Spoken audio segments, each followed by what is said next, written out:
मैं अपनी बात प्रारंभ करूं उससे पहले नीम करोली बाबा को प्रणाम करता हूं। उन्होंने कहा कि अगर आप अपनी मृत्यु के समय एक आम की इच्छा करेंगे तो आप एक कीड़े के रूप में जन्म लेंगे। अगर आप अगली श्वास की भी इच्छा रखेंगे तो आप दोबारा जन्म लेंगे। नीम करोली बाबा, जिनका नाम सुनते ही भक्तों के मन में श्रद्धा उमड़ जाती है, जिन्हें हनुमान जी का परम भक्त कहा जाता है, और आज भी उनकी सिखाई बातों पर हम सब चल रहे हैं। बाबा जी का जीवन चमत्कारों से भरा हुआ था। बहुत सारी कथाएं कहानियां उनके बारे में प्रचलित है। कहा जाता है कि बिना कुछ कहे ही वो लोगों के मन की बातें समझ लेते थे, परेशानियों का समाधान कर देते थे। नीम करोली बाबा, जिनका वास्तविक नाम लक्ष्मी नारायण शर्मा था, उनके पिताजी का नाम दुर्गा प्रसाद शर्मा था। 17 साल की उम्र में उन्हें ज्ञान की प्राप्ति हुई। उन्होंने घर छोड़ दिया, अपना जीवन हनुमान जी की भक्ति में लगा दिया। उत्तर भारत में साधुओं की तरह भ्रमण करने लगे।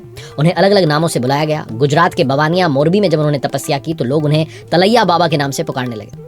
कहा जाता है कि जब वो उत्तराखंड के प्रवास पर थे, भवाली से कुछ किलोमीटर आगे जाने के बाद बाबा जी जो थे एक छोटी सी घाटी के पास में रुके और सड़क किनारे जो पैरापट बनी होती है उस पर बैठ गए।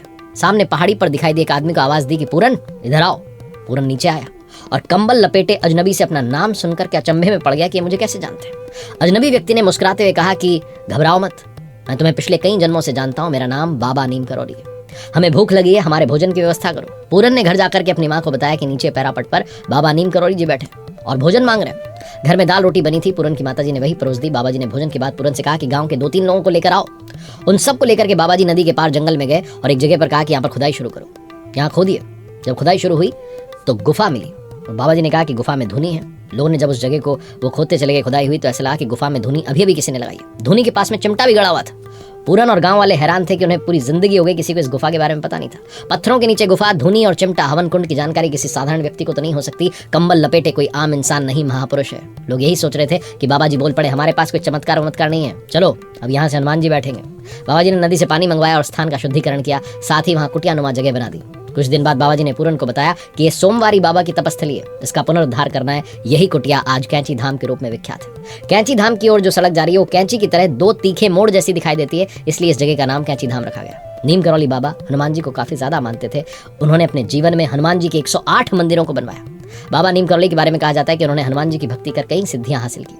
वो किसी को भी अपने पैर नहीं छूने देते थे। ये नाम कैसे रखा गया? तो कहा जाता है कि एक बार नीम करोली बाबा बिना टिकट के फर्स्ट क्लास ट्रेन में सफर कर रहे थे। टिकट चेकर ने बाबा जी के पास टिकट नहीं मिलने पर उन्हें अगले स्टेशन पर उतार दिया। वो जगह जो थी वो नीम करोली थी। ट्रेन से उतरने के बाद बाबा जी वहीं पर ही ट्रेन से कुछ दूर जाकर के जमीन पर बैठ गए। अधिकारी ने ट्रेन आगे बढ़ने का इशारा किया, लेकिन कमाल की बात यह थी कि ट्रेन 1 इंच भी आगे नहीं बढ़ी। लंबे टाइम तक निरीक्षण करने के बाद जब कोई सोल्यूशन नहीं मिला इंस्पेक्शन के बाद भी, तो सब परेशान हो गए। उस एरिया के मजिस्ट्रेट को जब इस घटना का ज्ञान हुआ तो उन्होंने अधिकारी से कहा कि बाबा जी से आप माफी मांगिए, सम्मानपूर्वक ट्रेन में बैठाइए। ऐसा करते ही ट्रेन चल पड़ी। तभी से उनका नाम बाबा नीम करोली पड़ गया। बाबा जी के कई सारे किस्से हैं जिसमें उन्होंने चमत्कार किया है और भक्त उन्हें हनुमान जी का अवतार मानते हैं। रिचर्ड एल्पर्ट हार्वर्ड में प्रोफेसर रहने के दौरान जो है रिसर्च के लिए 1967 में इंडिया आए। यहाँ उनकी मुलाकात महाराज जी से होती है, यानी कि नीम करोली बाबा से होती है। बाबा जी उन्हें दीक्षा देते हैं और नया नाम रामदास देते हैं।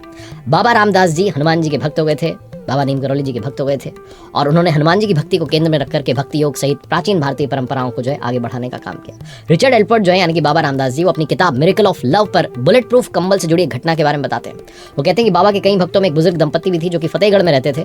ये घटना जो है कुछ ऐसी है कि एक दिन बाबा जी बुजुर्ग दंपत्ति के घर पहुंच गए। इसके बाद बाबा जी ने कहा कि रात्रि विश्राम यहीं करूंगा।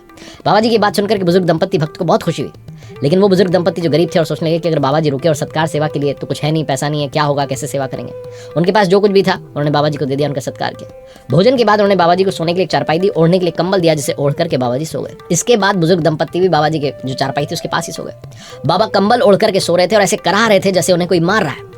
वो जो बुजुर्ग कपल था वो सोचने लगा कि बाबा जी को आखिर क्या हो गया। जैसे तैसे रात बीती और सुबह हो गई। बाबा जी ने सुबह वो जो कंबल था वो लपेट करके बुजुर्ग दंपत्ति को दे दिया और कहा कि जाओ इसे जाकर के गंगा जी में प्रवाहित कर दो, लेकिन खोल करके मत देखना वरना मुसीबत में फंस जाओगे। बाबा जी ने भी कहा कि आप चिंता मत कीजिए, आपका बेटा महीने भर के अंदर वापस आ जाएगा।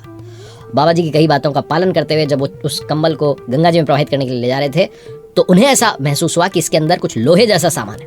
लेकिन बाबा जी ने तो खाली कंबल दिया था और मना भी किया था कि आपको देखना नहीं है। तो उनके आदेश का पालन किया, वैसे ही उस कंबल को प्रवाहित कर दिया। बाबा जी के कहे अनुसार 1 महीने बाद बुजुर्ग दंपत्ति का बेटा बर्मा फ्रंट से युद्ध में गया हुआ था, वहां से घर लौट आया। ये उनका इकलौता बेटा था जो कि ब्रिटिश फौज में सैनिक था और 2nd वर्ल्ड वॉर के टाइम बर्मा फ्रंट पर तैनात था। बेटे को घर पर देख करके बुजुर्ग दंपत्ति की खुशी का ठिकाना नहीं था, लेकिन बेटे ने जो बताया उसने सबको हैरान कर दिया। बेटे ने कहा कि लगभग महीने भर पहले एक दिन वो दुश्मनों के बीच में घिर गया था। रात भर गोलीबारी चलती रही, उसके बाकी साथी मारे गए लेकिन वो अकेला बच गया। बेटे ने कहा कि मैं अकेला कैसे बच गया, चमत्कार कैसा, मुझे मालूम ही नहीं है। खूब गोलीबारी हुई लेकिन एक भी गोली मुझे नहीं लगी। रात भर वो दुश्मनों से लड़ता रहा और जिंदा बच गया। इसके बाद सुबह जब ब्रिटिश फौज की टुकड़ी आई तो वो फिर लेकर गए। ये वही रात थी जिस रात नीम करौली बाबा बुजुर्ग दंपत्ति के घर आए थे, रुके थे और बुजुर्ग दंपत्ति सारा चमत्कार समझ चुके थे कि क्यों उन्होंने कहा था कि कंबल को ले जाकर के गंगा जी में प्रवाहित कर दो।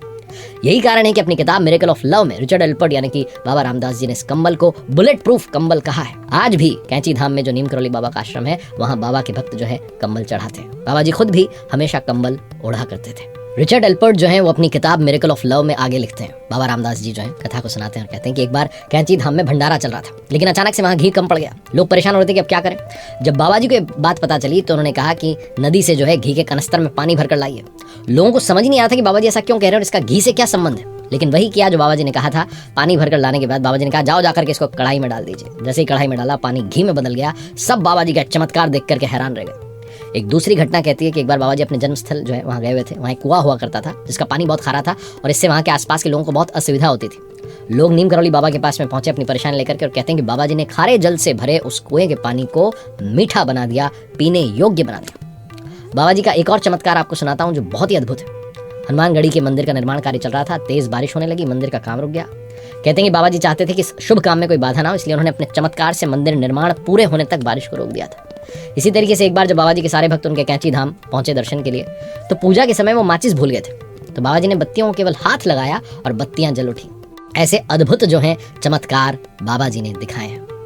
11 सितंबर 1973 की रात्रि थी। बाबा जी वृंदावन में थे। तबीयत उनकी खराब हो चुकी थी, हॉस्पिटल में एडमिट करवाया गया। कहते हैं कि डॉक्टर्स उन्हें ऑक्सीजन मास्क लगा रहे थे, बाबा जी ने मना कर दिया। उन्होंने भक्तों से कहा कि अब मेरे जाने का समय आ चुका है। उन्होंने तुलसी जी गंगा जल को ग्रहण किया और रात्रि में करीब 1:15 बजे अपना शरीर त्याग दिया। उनकी मृत्यु का कारण जो है मधुमेह कोमा जो है ये भी बताया जाता है। बाबा जी के भक्तों की बात करूं तो एप्पल के फाउंडर स्टीव जॉब्स उनके भक्त थे जो महीने भर से ज्यादा उनके सानिध्य में रहे।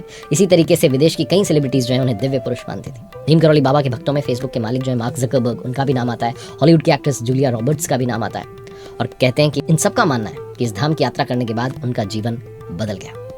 नीम करौली बाबा को सादर प्रणाम। उनकी कृपा सभी भक्तों पर, हम सभी पर सदा बनी रहे। जय श्री बालाजी महाराज, जय जय श्री सीताराम।